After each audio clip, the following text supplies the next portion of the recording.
Do you ever find that the process of animation or filmmaking or any other creative outlets has any therapeutic value in and of itself? For me, in this particular case, making the film wasn't the therapy. It's in a way a filter. Like you see the world, you get the signals, and then you signal something back through the time that you spend in the studio.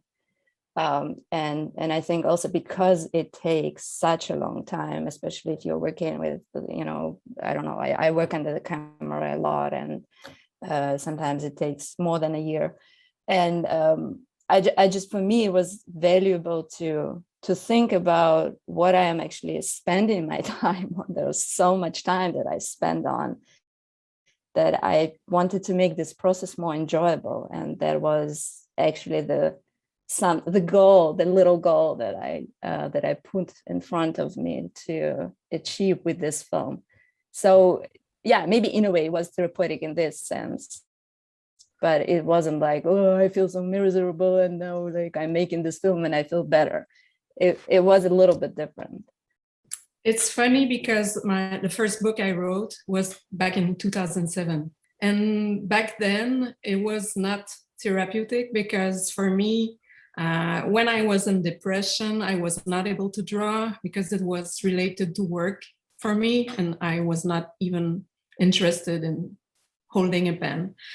And I came with the idea after when I started feeling better. And then I wanted to make something positive out of this bad experience. And I needed to talk about it, but it was not therapeutic. It was just to try to have fun again drawing and creating.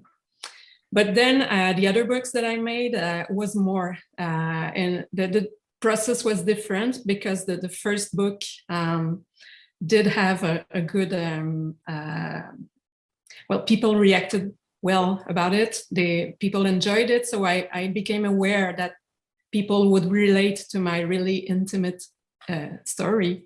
So I started digging deeper and somehow it was a little more therapeutic to analyze myself and try to see the paths that leads to those dark sides.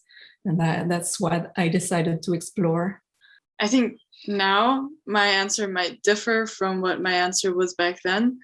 But back then it was the opposite, I feel like. But this was because obviously working on a project where you don't have a lot of time and you're doing many things, like at least in my case, I was doing a lot of it for the first time. My co-director and other people on the project were more experienced than I was. And it was just, it was very tough to like learn a lot under and make it work in very short time. So for me, it was more like a very harsh start with animating, and it was like, whoa, this is so much at once that you have to take care of, and like how can you ever master that? And so I don't know, so for me first it was a lot of overwhelm in animation, but now that I've spent a semester at Gobelin where we did everything on paper, and like at this point I had kind of gotten enough of the fundamentals down that I feel like now I can kind of see where you're getting at when you say it's can be therapeutic if you have like enough time to let it thrive and go, and if you're not under too much pressure, because then it can just, I don't know, be too much to take if you have like shots with especially the crying shots and everything. It was like a lot to take on. It's a bit up and down for me, I think, as far as the therapeutic aspect. It's always sort of darkest before the dawn sort of way. You know, anytime I sit down to write something, and I'll usually sit down with a sketchbook away from a computer to sort of slow my brain down. There's usually a stage where I feel like I've completely forgotten how to write and I've no idea what I'm doing. And then if I just keep going at it enough, then I'll have a breakthrough, and then suddenly I'll be elated and think this is the best thing ever. But it's sort of, I oscillate wildly between the two. I think the process of animation is lovely when you get into full flow mode, whether it's drawing or stop motion, and it's almost sort of meditative when you do it, when you get into that state.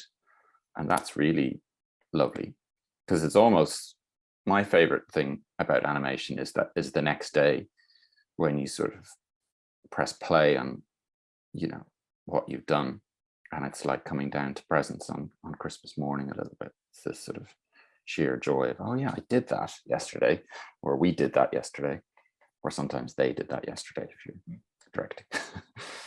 Yeah, it's fun.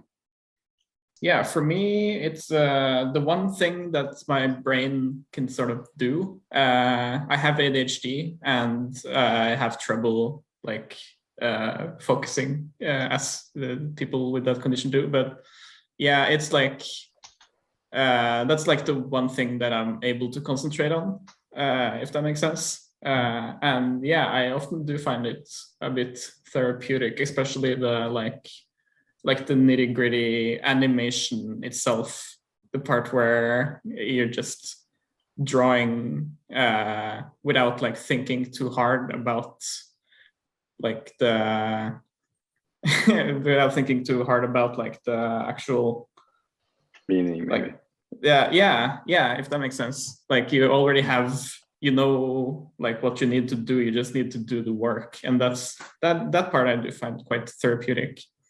Yeah, for me, it's that's, I think that's why Konrad and I work so well together, because I'm really like obsessing about the whole, meaning behind it, and the storytelling, and the kind of constructing the story aspect of it. So my mind is also extremely kind of all over the place. I'm constantly thinking about the things and putting things in new perspectives and stuff, and just like, and that's just in my nature to reflect on life in general and how things work. And for me, being able to kind of put some of those ideas and maybe some of the crazier aspects of them into a film, and kind of make a space where you can kind of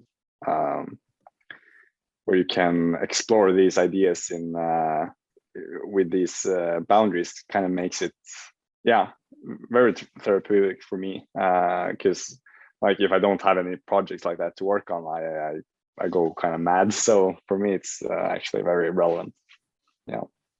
For me, I have to say, so what I didn't mention is that I'm not originally an animator. So I do come from the more live action production side, but since I've started my studies, I've been like getting into the animation part, especially in like developing and directing. And so for me, what I think one of the reasons why we did stop motion is because I do not come from the technical point of view. So stop motion for me was like the analog way for me to do it, like really handcrafted, where I thought, okay, that's where I can be part of it. In the end, I didn't animate the puppet. Levin did that, my co-director, because I would say I would never, I wouldn't have the patience for it. So I don't know if it would be really therapeutic for me, but the process before that, so building the miniature set, I was involved in that. And that really was something I felt was really helpful, just to get my mind off things, just to actually work with my hands, because normally, as I do come from the production side, I am more on the computer doing all that. So I really do love that part of, puppet animation or like stop motion in general. For me, making is like the most pleasurable. I think the story is the most important, but that's where I struggle the most, and I think it's most difficult, but it's the thing that feels most important to me. But once I like have the story and start to making, for me it's quite therapeutical. It's like it takes a long time, but you know that it's going to take that long time, and I really enjoy it. It's like working physically and making the puppets and the sets, and like you can really like listen to some podcast and like dive into that world and that way of working. So yeah, I think definitely it's for me it's therapeutical. I think some people find it frustrating because it takes so long time, but I really enjoy it.